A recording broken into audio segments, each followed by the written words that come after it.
దేవునికి మహిమ ఘనత ప్రభావములు కలుగును గాక. ప్రియ సహోదరుడా సహోదరి, మేల్కొల్పు ప్రార్థన సహవాసమునకు మీ అందరికీ కూడా ప్రభు అయిన యేసుక్రీస్తు వారి యొక్క శ్రేష్టమైన నామాన్ని బట్టి ఆహ్వానం తెలియపరుస్తున్నాం. రండి, దేవునికి వాక్యము ద్వారా బలపరచబడండి, ఆశీర్వాదాలు దీవెనలు సొంతం చేసుకున్నామని ప్రభుపేట మనం చేస్తున్నాం. ప్రియ సహోదరుడా సహోదరి, ఈ ఉదయకాలపు ప్రార్థన ద్వారా మరి మనకి ఏదైనా మేలు జరుగుతుందా, ఏదైనా దీవెన పొందుకున్నామా మనం పరిశీలించుకోవాల్సినటువంటి అవసరం ఉంది. రాత్రంతా దేవుని యొక్క సన్నిధిలో మందసము ఎదుట ఒక ఎండిన కర్రను ఉంచితే ఉదయం అయ్యేటప్పటికీ ఆ ఎండిన కర్ర మరి చిగురించినట్టుగా మనం చూస్తాం, పువ్వులు పూసినట్టుగా మనం చూస్తాం, కాయలు కాసినట్టుగా కూడా మనం చూస్తాం. ఎలాగండి? దేవుని యొక్క మందిరములో మందసము ఎదుట ఒక ఎండిన కర్రను ఉంచినప్పుడు, రాత్రంతా దేవుని సన్నిధిలో, ఒక్క రాత్రి అంతా, ఒక నైట్ అంతా కూడా దేవుని సన్నిధిలో ఉన్నప్పుడు ఉదయం లేచి చూసేటప్పటికి కర్ర చిగుర్చినట్టుగా మనకు కనబడుతుంది, పూలు పూసినట్టుగా కనబడుతుంది, కాయలు కాసినట్టుగా కనబడుతుంది. అద్భుతం, ఆశ్చర్యము. అయితే మనము ఆశ్చర్యపడవలసిన అవసరం ఏమీ లేదు, ఎందుకంటే అది దేవుని యొక్క కృపచేత జరిగింది కాబట్టి. దేవుని యొక్క కృపకు, దేవుని యొక్క కార్యాలకు అసాధ్యమైనది ఏది లేదు కాబట్టి దేవుని నామానికి సమస్త మహిమ ఘనత ప్రభావములని స్తుతించడము ఉత్తమముడు చేసేటటువంటి లక్షణం. ఆశ్చర్యపడేది ఎవరంటే అన్యులు, దాని గురించి, దేవుని కృప గురించి తెలియని వారు ఆశ్చర్యపడతారు. నీవైతే, నేనైతే ఏం చేయాలంటే స్తుతించి దేవుని మహిమపరచాలి. ఈ ఉదయకాల సమయంలో మరి ఉదయం లేచిన తర్వాత మన యొక్క ఎండిన స్థితి ఎలాగుందో ఒకసారి పరిశీలన చేసుకోవాలి. గత కొద్ది రోజులుగా మనం చూస్తున్నాం, వాక్య పరిచర్యలో ఉంటున్నాం, దేవుని సన్నిధిలో ఉంటున్నాం. ఈ మందసము లోపల ఏముంటుంది అని మనం చాలాసార్లు వాక్యాలు ధ్యానించుకున్నాం. ఆ మందసము లోపల ఉన్నటువంటి 3 అంశాల్లో ఒక అంశం ఏమిటంటే ధర్మశాస్త్రము. అక్కడ ఉన్నటువంటి వస్తువులలో 3 వస్తువులలో ఒక వస్తువు ధర్మశాస్త్రం, అంటే దేవునికి వాక్యం, అంటే పలకలు, దేవునికి వాక్యం కలిగినటువంటి పలకలు మందసములో ఒక భాగంగా ఉన్నాయి. ఈ మందసములో భాగముగా ఉన్నటువంటి ఈ దేవుని యొక్క మాట అనేటువంటి పలకల్ని ఆ మందసం కలిగి ఉంది. నేను కూడా దేవునికి దాసుడిగా దేవుని యొక్క మాట అనేటువంటి ఈ పలకను మేల్కొల్పు ప్రార్థన సహవాసం ద్వారా ప్రతి ఉదయమున మీ ముందుకు తీసుకొస్తున్నాం. అనేక దినాలుగా ఈ వాక్యమును బట్టి మీరు ఆదరించబడుతున్నారు, వాక్యమును బట్టి బలపరచబడుతున్నారు, వాక్యమును బట్టి మరి సత్తువును కలిగి సడలైనటువంటి స్థితిని పునరుద్ధరించుకుంటూ బలపరచబడుతున్నారు. అది ఎంతో సంతోషకరమైన విషయం. అయితే మనం పరిశీలన చేసుకోవాల్సిన విషయం ఏమిటంటే, మనము చిగురించామా, పువ్వులు పూయగలిగామా, కాయలు కాయగలిగామా, ఆ కాయల్ని పండులుగా మార్చగలిగామా, అంటే ఆ ఫలము సంపూర్ణమైనటువంటి స్థితిని మనం పొందుకోగలిగామా లేదా, ఇది పరిశీలన చేసుకోవాలి. మన ఎండిన స్థితి ఎలాగుంది? ఇంకా అలాగే ఉందా అంటే దేవునికి వాక్యము నీలో పనిచేయట్లేదు. దేవునికి వాక్యము పనిచేసి ఉండకపోతే ఆ కర్ర చిగురించగలిగేది కాదు. దేవుని యొక్క మాట అక్కడ పనిచేసి ఉండకపోతే ఆ ఎండినటువంటి కర్ర మరి పువ్వులు పూసి ఉండేది కాదు.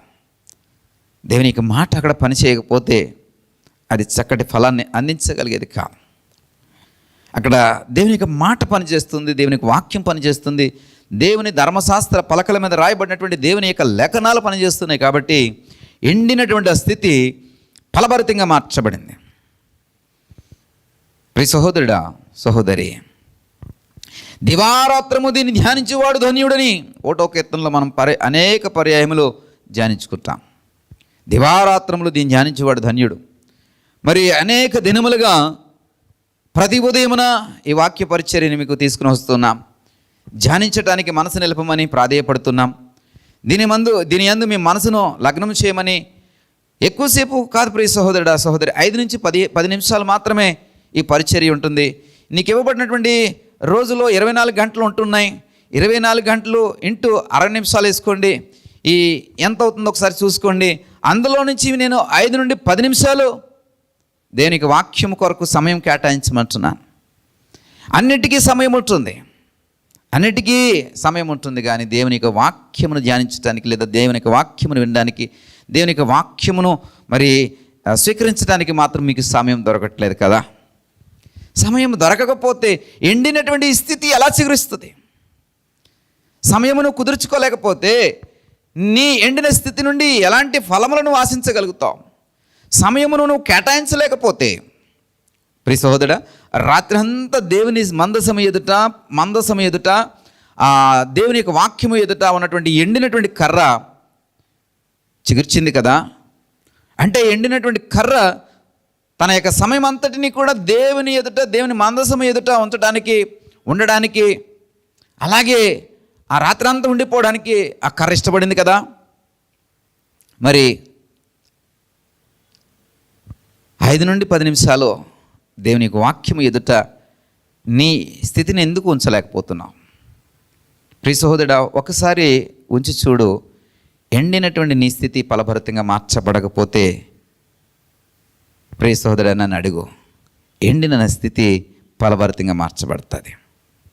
దేవుని యొక్క వాక్యములోనికి నీవు ఉండాలి. దేవుని యొక్క వాక్యములను ఉండాలి. దేవుని వాక్యం ఎదుట ఉండాలి. దేవుని యొక్క వాక్యమునకు సమయం కేటాయించాలి. ప్రతి ఉదయమున నువ్వు నిద్ర లేవగానే మొదటి పని ఏమై ఉండాలంటే వాక్యమును ధ్యానించుట నీ మొదటి పని ఉండాలి. ఈ వాక్యము ఎదుట నువ్వు నిలబడాలా. వాక్యము ఎదుట నీ స్థితిని నువ్వు కనపరుచుకోవాలా. ప్రియ సహోదరుడా, వాక్యం ఎదుట నువ్వు ఉన్నప్పుడు ఎండిన స్థితి చిగురించడం ప్రారంభించబడుతుంది. వాక్యం ఎదుట నువ్వు ఉన్నప్పుడు ఎండిన నీ స్థితి ఆకులు, ఎండిన నీ స్థితి పువ్వులు, ఎండిన నీ స్థితి కాయలు, ఎండిన నీ స్థితి ఫలములు, పళ్ళు కాస్తుంది. ప్రియ సహోదరుడా, సహోదరి, దివారాత్రము ధ్యానించేవాడు ధన్యుడంటే దీవించబడిన వాడని అర్థం.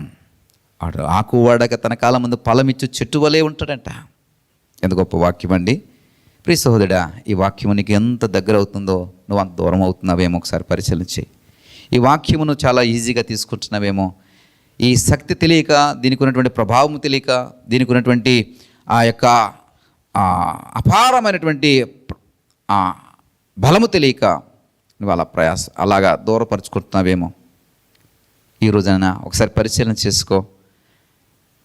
నీ ఎండిన స్థితిని దేవుడు చిగురించాలని, నీ ఎండిన స్థితిని చిగురింప చేయాలని, నీ ఎండిన స్థితిని పువ్వులు పూయించాలని, నీ ఎండిన స్థితిని కాయలు కాయించాలని, నీ ఎండిన స్థితి నుండి ఫలములను జనింప చేయాలని దేవుడు ఆశపడుతున్నాడు.